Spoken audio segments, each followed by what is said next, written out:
Sometimes people think porn filmmakers are all just amateurs with a camera in a hotel room. And sometimes they're right. But today's audience should know that during the start of the porn industry, there were real artists working back then, all of whom opened the doors to a place where cinema had not been. Jack DeVoe, Peter DeRome, Jerry Douglas, Wakefield Poole, and Tom DeSimone. Tom DeSimone is the director of a string of 70s and 80s cult films like Hell Night and Reformed Schoolgirls, as well as various television shows like Freddy's Nightmares. But DeSimone was also a major figure in the developing years of gay pornography as a film genre. Often credited as Lancer Brooks, DeSimone's porn films were plotted, story-driven, and high-quality narrative films that inevitably led to his entrance into mainstream film. In this episode, we're going to celebrate Tom DeSimone, gay porn director turned Hollywood filmmaker, who helped develop and contributed to the early years of gay porn. This is Demystifying Gay Porn. My name is Ike Grande, and if you watch gay porn, I've definitely helped you get off.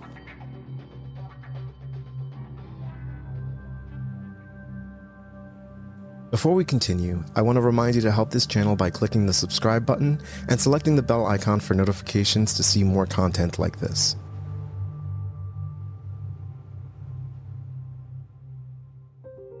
Tom DeSimone was born in Massachusetts to Italian-American parents in Newton, a suburb of Boston. His father was a chef who owned 2 restaurants, and his mother was a beautician who eventually owned and operated 2 salons. DeSimone grew up with a brother and a sister and attended parochial school before moving to Weston, Massachusetts. He was quiet, shy, and dabbled in art projects. When he got older, DeSimone became interested in photography, which eventually led to his love of movies. At the age of 10, DeSimone was struck with rheumatic fever and was bedridden for months, not being able to attend his local movie house where he would spend a considerable amount of time watching films. His father felt sorry for him and bought him an 8mm film projector, a screen, films, and cartoons that he can set up next to his bed. DeSimone's fascination with movies convinced him that when he grew up, he was going to get into movie making one way or another. His parents motivated him by buying him film accessories, and he would make his own home movies using siblings and friends as actors.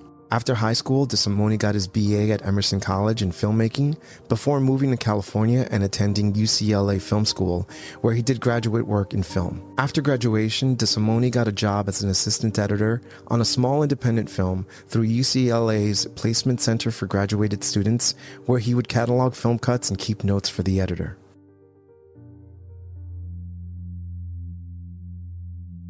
After film school, it wasn't really easy to break into the film industry, and film students weren't being sought after.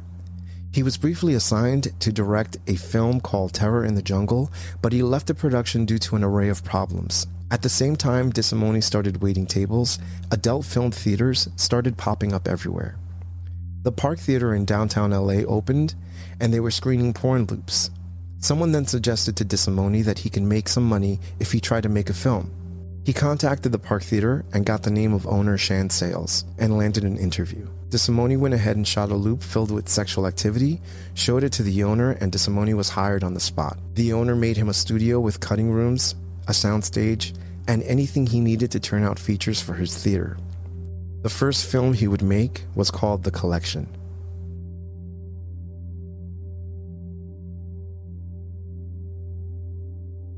Tom DeSimone's The Collection is about a sadomasochist psychopath who kidnaps young men, keeps them prisoner, and uses them as his own personal sex slave. I know, fucking creepy. This is 1970. Art is not imitating life yet. It was the first homosexual feature film with sync dialogue, an original soundtrack, and a plot that went beyond just sex scenes. The film was produced by DeSimone and his partner at the time, who went by the name of Max Blue, who also happened to be in the part of The Collector when the actor who was meant to play the role dropped out. DeSimone at that time was making films under the name Lancer Brooks, a name he says he totally made up on the spot. After meeting with distributors who shopped his films to theaters, their advice was to use the same names consistently. If theaters like the product, they can use that to negotiate for more money. But hold on, let's get back to The Collection. The film was seized during screenings in Los Angeles, leaving theaters with nothing to show.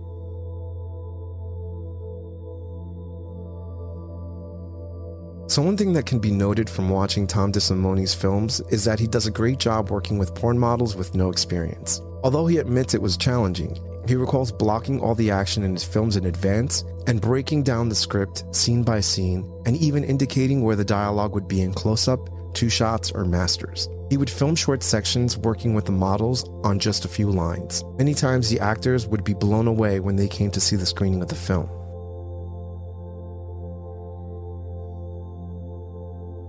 By this time, DeSimone had a string of hits that were all over theaters around the country in the early to mid-1970s. He had built a name on the back of Lancer Brooks, but was also directing titles under his real name as well. In 1975, DeSimone came to New York City shopping for a theater to show his new film, Eroticus. He met a man named Jack DeVoe, another important person during the early days of gay porn.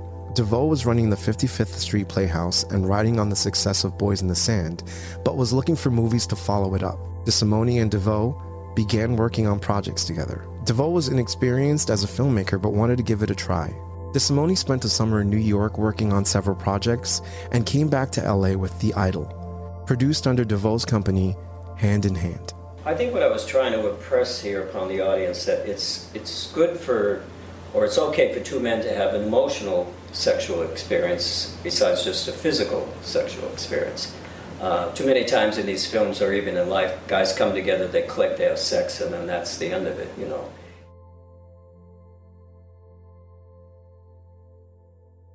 Tom DeSimone has the rare pleasure of being one of only a handful of gay porn directors to have mainstream success.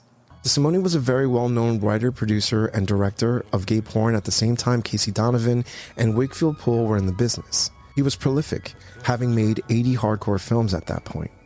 So neither him or his films were obscure, and yet DeSimone still managed to have success in Hollywood. DeSimone attributes that to the vast differences between his films and the films of many of his peers, saying, in some instances, the reviews of my films often compared them to Hollywood films. I was known for coaxing believable performances out of guys with no acting training whatsoever. I did all my own editing and made sure I scored the films with appropriate background music.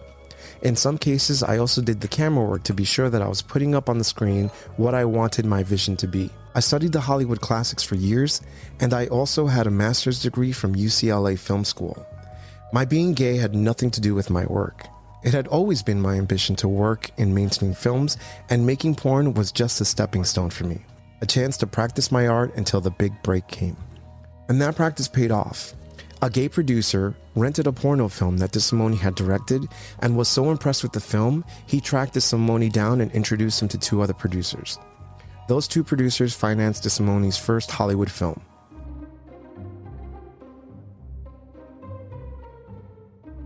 Tom DeSimone now had producers to fund his first film, a sex comedy called Chatterbox.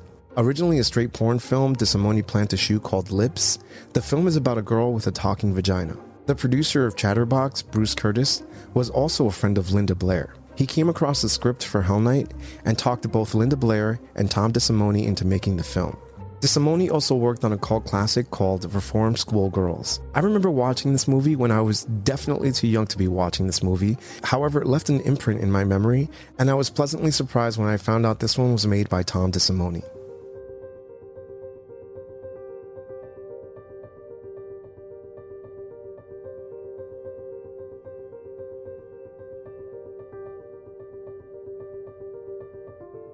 At the time Tom DeSimone started working in the gay porn industry, everyone working underground was always paranoid. Actors were never told where the location was beforehand, and when they were finally taken to where it was, they were not allowed to make phone calls for fear of a bust. By the time Tom DeSimone crossed into the mainstream, people were disputing who made all the gay porn classics, since they were made anonymously and credit was easy to take. Over the span of his porn filmmaking career, which included bisexual films, Tom DeSimone worked with many important contributors to the developing industry, including performers, filmmakers, and studios. Tom DeSimone was one of a small number of individuals from the porn industry who successfully moved into working in mainstream film and television. And that was the beginning of another long and exciting career. 6 feature films and 160 television shows later, Tom DeSimone is currently retired and looks back at all of his work with pride.